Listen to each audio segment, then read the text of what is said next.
గోర వార్తాలోకంకు స్వాగతం. ఈనాటి ముఖ్యాంశాలు: అంతరిక్షంలోకి వెళ్ళొచ్చిన తెలుగు బిడ్డ, అండమాన్కు నైరుతి, ప్రాణాలు తీసిన నిద్రమత్తు, నేడే లోక్సభ ఎన్నికల 5వ విడత పోలింగ్, కుప్పకూలిన ఇరాన్ అధ్యక్షుడి హెలికాప్టర్, ఆకాశంలో రాకాసి ఉల్కా, ఆఖరి పోరులో పంజాబ్ కింగ్స్ పై హైదరాబాద్ విజయం, ఇమ్యూన్ దాడికి ఇదే కారణం. ఈరోజు వార్తలను చూద్దాం. అంతరిక్షంలోకి వెళ్ళొచ్చిన తెలుగు బిడ్డ గోపి తోటకూర చరిత్ర సృష్టించాడు. అంతరిక్షంలోకి వెళ్లి వచ్చిన తొలి భారత స్పేస్ టూరిస్టుగా ఘనత సాధించారు. అంతేకాదు, అంతరిక్ష ప్రయాణం చేసిన రెండో భారతీయుడిగా రికార్డుకెక్కారు. 1984లో భారత సైన్యానికి చెందిన వింగ్ కమాండర్ రాకేష్ శర్మ మొట్టమొదటిసారి అంతరిక్ష ప్రయాణం చేసిన సంగతి తెలిసిందే. అమెజాన్ వ్యవస్థాపకుడు జెఫ్ బెజోస్ సారథ్యంలోని బ్లూ ఆరిజిన్ ప్రైవేట్ సంస్థ ఔత్సాహికులను అంతరిక్షంలోకి తీసుకెళ్తున్న సంగతి తెలిసిందే. ఇందులో భాగంగా 7వ హ్యూమన్ ఫ్లైట్ N-25 ఆదివారం ఉదయం అమెరికాలోని వెస్ట్ టెక్సాస్ లాంచ్ సైట్ నుంచి అంతరిక్షంలోకి బయలుదేరింది. 10 నిమిషాలకు పైగా అంతరిక్షంలో విహరించి క్షేమంగా వెనక్కి తిరిగి వచ్చింది. ఈ రాకెట్లో ప్రయాణించిన 6గురిలో గోపి తోటకూర కూడా ఉన్నారు. భూ వాతావరణం, ఔటర్ స్పేస్ సరిహద్దు రేఖ అయిన కర్మాన్ లైన్ పైభాగం వరకు వీరి ప్రయాణం సాగింది. అంతరిక్షాన్ని తాకి వచ్చారు. భూమి ఉపరితలం నుంచి 100 కిలోమీటర్ల కర్మాన్ లైన్ ఉంటుంది. బ్లూ ఆరిజిన్ సంస్థ ద్వారా ఇప్పటిదాకా 31 మంది స్పేస్ టూరిస్టులు అంతరిక్ష ప్రయాణం చేశారు. ఆంధ్రప్రదేశ్లో జన్మించిన గోపి తోటకూర ఎంబ్రీ రిడిల్ ఏరోనాటికల్ యూనివర్సిటీలో గ్రాడ్యుయేషన్ పూర్తి చేశారు. పైలట్గా శిక్షణ పొందారు. ప్రిజర్వ్ లైఫ్ కార్పొరేషన్ అనే సంస్థకు సహ వ్యవస్థాపకుడు, ఇంటర్నేషనల్ మెడికల్ జెట్ పైలట్గా పనిచేస్తున్నారు. గోపికి సాహసాలంటే ఇష్టం. ఇటీవలే టాంజానియాలోని అత్యంత ఎత్తైన మౌంట్ కిలిమంజారోను అధిరోహించారు. అండమాన్కు నైరుతి. భారత వాతావరణ విభాగం ముందుగా అంచనా వేసిన విధంగానే నైరుతి రుతుపవనాలు ఆదివారం దక్షిణ అండమాన్ సముద్రంలోకి ప్రవేశించాయి. వాతావరణం అనుకూలంగా ఉండడంతో ఇవి చురుగ్గా కదులుతూ దక్షిణ బంగాళాఖాతం, నికోబార్ దీవులు, మాల్దీవులు, కొమరిన్లోని కొన్ని ప్రాంతాల్లోకి విస్తరించాయి. రానున్న 2 రోజుల్లో ఇవి మరిన్ని ప్రాంతాలకు విస్తరించడానికి పరిస్థితులు అనుకూలంగా ఉన్నాయని ఐఎండీ వెల్లడించింది. ఇక ఈ రుతుపవనాలు మే 31న కేరళను తాకనున్నట్లు భారత వాతావరణ విభాగం అంచనా వేస్తుంది. ఇంకా ముందు రావడానికి కూడా అవకాశం ఉంది. ఆ తర్వాత ఏపీలోకి 2-3 తేదీల్లోకి ప్రవేశిస్తాయి. లానినా పరిస్థితులు భారత్కు అనుకూలంగా ఉండడంతో ఈ ఏడాది సాధారణంగా కంటే ఎక్కువగానే వర్షాలు కురుస్తాయని అంచనా వేస్తున్నట్లు ఐఎండీ ఇప్పటికే ప్రకటించిన విషయం తెలిసిందే. ప్రాణాలు తీసిన నిద్రమత్తు. ఆర్టీసీ డ్రైవర్ నిద్రమత్తు 2 ప్రాణాలను తీసింది. మరమ్మతులకు గురై రోడ్డు పక్కన ఆగి ఉన్న లారీని వెనుక నుంచి వేగంగా వచ్చిన ఆర్టీసీ బస్సు ఢీకొన్న ఘటన శ్రీ పొట్టి శ్రీరాములు, నెల్లూరు జిల్లా దామరమడుగు సమీపంలో ఆదివారం జరిగింది. ప్రయాణికులు, పోలీసుల కథనం మేరకు ప్రకాశం జిల్లా వెలిగండ్ల మండలం కంకణంపాడు, గన్నవరం ప్రాంతాలకు చెందిన పలువురు చెన్నైలో ఉంటూ ఇటీవల సొంతూర్లకు వచ్చారు. శనివారం అర్ధరాత్రి అందరూ తిరిగి చెన్నై వెళ్లేందుకు ప్రకాశం జిల్లా కనిగిరికి చేరుకున్నారు. అక్కడి నుంచి నెల్లూరుకు వెళ్లి చెన్నైకు వెళ్లాలనుకున్నారు. వీరు కనిగిరి నుంచి నెల్లూరుకు వచ్చే ఆర్టీసీ బస్సులో బయలుదేరారు. తెల్లవారుజామున కావడంతో ప్రయాణికులందరూ నిద్రమత్తులో ఉన్నారు. బస్సు దామరమడుగు సమీపానికి వచ్చేసరికి రోడ్డు పక్కన ఆగి ఉన్న లారీని వెనుక నుంచి ఢీకొంది. ప్రమాదంలో బస్సులో ఎడమవైపు దెబ్బతింది. ఆ పక్క సీట్లలో కూర్చున్న వేమవరపు మరియమ్మ, వేమవరపు డేవిడ్ మృతి చెందారు. తీవ్ర గాయాల పాలైన విశ్రాంతమ్మ నెల్లూరు నారాయణ వైద్యశాలలో చికిత్స పొందుతోంది. స్వల్ప గాయాల పాలైన రమాదేవి, నాగయ్య, కళావతి, రవికుమార్, సలోమి, అరుణ్, లాజర్ బాబు నెల్లూరు ప్రభుత్వ వైద్యశాలలో చికిత్స పొందుతున్నారు. బుచ్చిరెడ్డిపాళెం పోలీసులు ఘటనాస్థలికి వెళ్లి క్షతగాత్రులను నెల్లూరు ప్రభుత్వ వైద్య కళాశాలకు తరలించారు. ప్రమాదం జరిగిన ప్రదేశం కోవూరు పరిధి కావడంతో కేసును కోవూరు ఎస్ఐ రంగనాథ్ గౌడ్కు అప్పగించారు. ఆయన కేసు నమోదు చేసి దర్యాప్తు చేస్తున్నారు.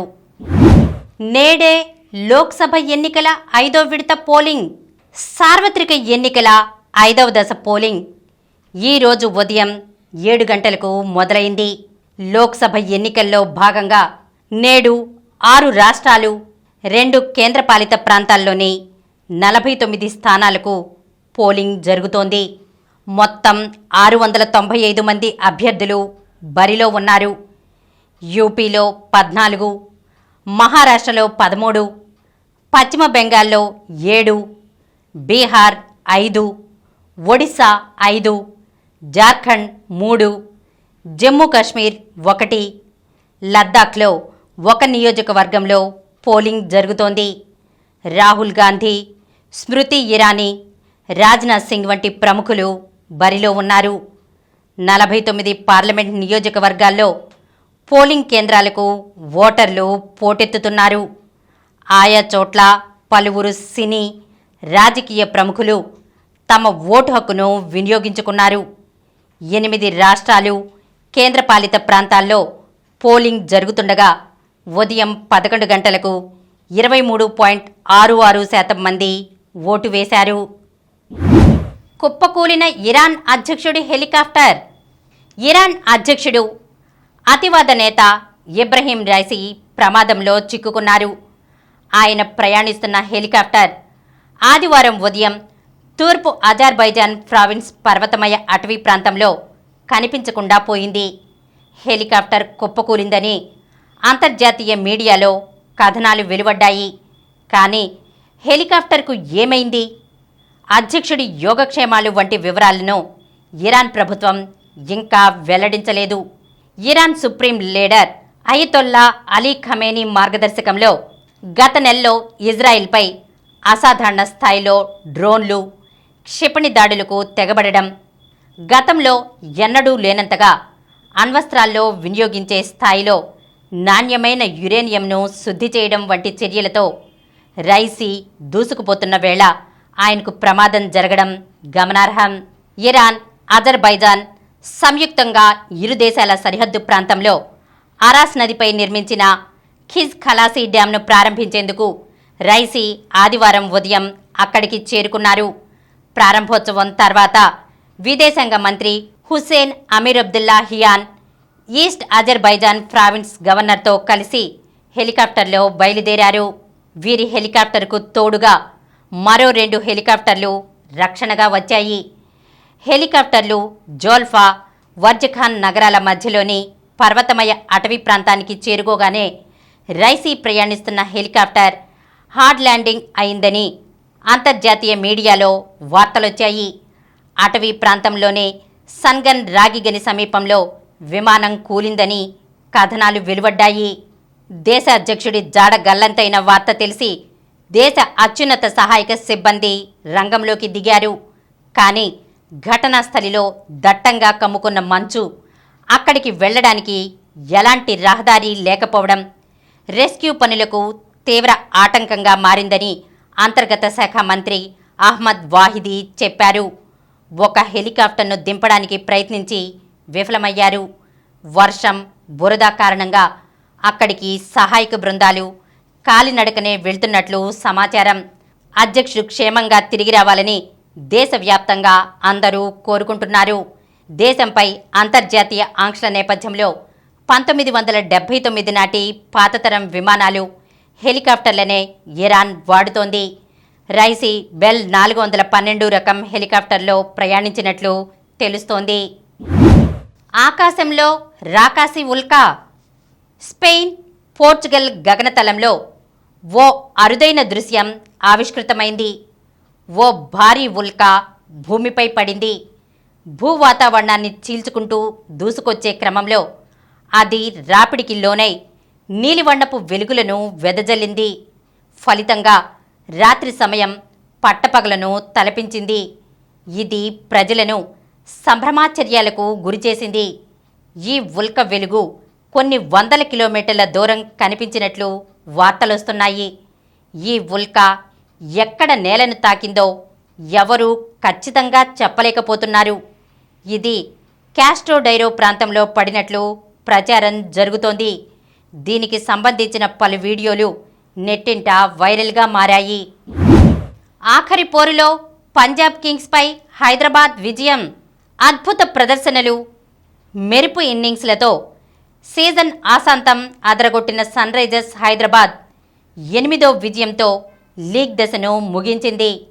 పాయింట్ల పట్టికలో 2వ స్థానాన్ని దక్కించుకుంది. హైదరాబాద్, రాజస్థాన్ 17 పాయింట్లతో సంయుక్తంగా 2వ స్థానంలో నిలిచిన మెరుగైన రన్ రేట్ కారణంగా హైదరాబాద్కు 2వ స్థానం ఖరారైంది. ఉప్పల్ స్టేడియంలో ఆదివారం జరిగిన తమ చివరి లీగ్ పోరులో హైదరాబాద్ 4 వికెట్ల తేడాతో పంజాబ్ కింగ్స్ను ఓడించింది.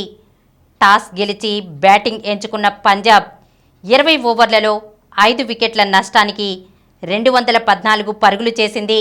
ప్రభ్ సిమ్రన్ సింగ్ 45 బంతుల్లో 71, రిలీ రోసో 24 బంతుల్లో 49, అథర్వ తైడే 27 బంతుల్లో 46 కీలక ఇన్నింగ్స్లు ఆడారు. అనంతరం సన్ రైజర్స్ 19.1 ఓవర్లలో 6 వికెట్లకు 215 పరుగులు సాధించి గెలిచింది. Player of the match Abhishek Sharma 28 బంతుల్లో 66, క్లాసెన్ 26 బంతుల్లో 42, నితీష్ కుమార్ రెడ్డి 25 బంతుల్లో 37, రాహుల్ త్రిపాఠి 18 బంతుల్లో 33 రాణించారు. ఇమ్యూన్ దాడికి ఇదే కారణం. లోపస్ మనకి మంచి చేయాల్సిన రోగనిరోధక వ్యవస్థ మనపైనే దాడి చేసే ఆటో ఇమ్యూన్ వ్యాధి. శరీరం పైన దద్దుర్లు రావడం నుంచి రుమటాయిడ్ ఆర్థరైటిస్ దాకా చాలా సమస్యలు వస్తాయి దీనివల్ల. ఈ సమస్య బాధితుల్లో 90% మహిళలే ఉంటారు. అది భారతీయుల్లో దీని ప్రభావం మరీ ఎక్కువ. తాజాగా దీనికి మూల కారణమేంటో పసిగట్టారు ఫ్రాన్స్లోని ప్యారిస్ సిటీ యూనివర్సిటీకి చెందిన పరిశోధకులు. మామూలుగా మగవారిలో XY క్రోమోజోములు, మహిళల్లో XX క్రోమోజోములు ఉంటాయని మనకు తెలుసు. కానీ ఆడపిల్లలు రజస్వల కాగానే 2 X క్రోమోజోముల్లో ఒకటి బలహీనపడుతుంది. ఇలా బలహీనపడ్డ క్రోమోజోము కొందరు మహిళల్లో నడివయసు తర్వాత మళ్ళీ క్రియాశీలం అవుతోందట. అది చాలా చురుకుదనాన్ని అందుకోవడం వల్ల TLR అనే జన్యువు ప్రేరణకు గురై రోగనిరోధక వ్యవస్థని అవసరానికన్నా ఎక్కువగా స్పందించేలా చేస్తోందట. మహిళల్లో లోపస్ సమస్యకి ఇదే మూలమని ఈ పరిశోధన తేల్చింది. ఈ స్పష్టతతో రుమటాయిడ్ ఆర్థరైటిస్ వంటి సమస్యలకి మేలైన చికిత్స సాధ్యం కావచ్చంటున్నారు శాస్త్రవేత్తలు. ఇప్పుడు కొన్ని సంక్షిప్త వార్తలను చూద్దాం. యూకే పోస్ట్ స్టడీ వీసాలు రద్దు. ప్రధాని రిషి సునాక్ ప్రతిపాదన. యునైటెడ్ కింగ్డమ్లోకి వలసలను అరికట్టడానికి ప్రధానమంత్రి రిషి సునాక్ కొత్త రకం ఆలోచనలు చేస్తున్నారు. యూకేలో గ్రాడ్యుయేషన్ పూర్తయిన తర్వాత 2 ఏళ్ల పాటు ఇక్కడే ఉండి ఉద్యోగాలు చేసుకునేందుకు వీలు కల్పించే పోస్ట్ స్టడీ వీసాను రద్దు చేయాలని ఆయన భావిస్తున్నట్లు సమాచారం. పోరాడి ఓడిన Sumit Nagal. Geneva Open ATP 250 tennis టోర్నీలో భారత నంబర్ 1 సుమిత్ నగాల్ తొలి రౌండ్లోనే నిష్క్రమించాడు. ఆదివారం జరిగిన పురుషుల సింగిల్స్ తొలి రౌండ్లో ప్రపంచ 93వ ర్యాంకర్ సుమిత్ 6-7, 3-6తో ప్రపంచ 19వ ర్యాంకర్ సెబాస్టియన్ బేజీ చేతిలో పోరాడి ఓడిపోయాడు. వెర్స్టాఫెన్కు 5వ గెలుపు. ఆద్యంతం ఆధిపత్యం కనబరుస్తూ రెడ్ బుల్ జట్టు డ్రైవర్ మాక్స్ వెర్స్టాఫెన్ ఫార్ములా 1 తాజా సీజన్లో 5వ విజయాన్ని అందుకున్నాడు. ఆదివారం ఇటలీలో జరిగిన ఎమిలియా రొమాగ్నా గ్రాండ్ ప్రీలో వెర్స్టాపెన్ విజేతగా నిలిచాడు. వర్షంతో కోల్కతా రాజస్థాన్ మ్యాచ్ రద్దు. రాయల్స్కు 3వ స్థానం. రేపటి నుంచి ప్లే ఆఫ్స్. అనిరుద్ జోడీకి title. Hyderabad tennis player Anirudh Chandrasekhar తన కెరీర్లో 4వ ఏటీపీ ఛాలెంజర్ డబుల్స్ టైటిల్ సాధించాడు. విజేత సాత్విక్ చిరాగ్ జోడీ థాయిలాండ్ ఓపెన్లో డబుల్స్ టైటిల్ సొంతం. ఈ ఏడాది తమ ఆధిపత్యాన్ని కొనసాగిస్తూ భారత బ్యాడ్మింటన్ స్టార్ జోడీ సాత్విక్ సాయిరాజ్ చిరాగ్ శెట్టి 2వ టైటిల్ను కైవసం చేసుకుంది. ఆదివారం ముగిసిన Thailand open world tour super 500 టోర్నీలో సాత్విక్ చిరాగ్ ద్వయం విజేతగా నిలిచింది. మరిన్ని వార్తా విశేషాలతో రేపటి గోరా వార్తాలోకంలో కలుద్దాం.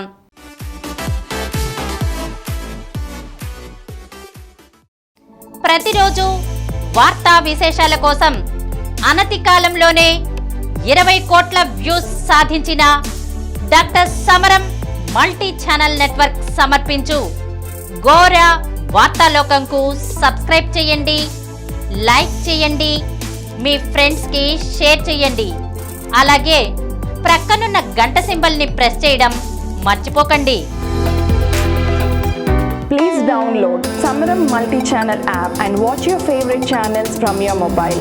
App available on Google Play Store and subscribe to the channels.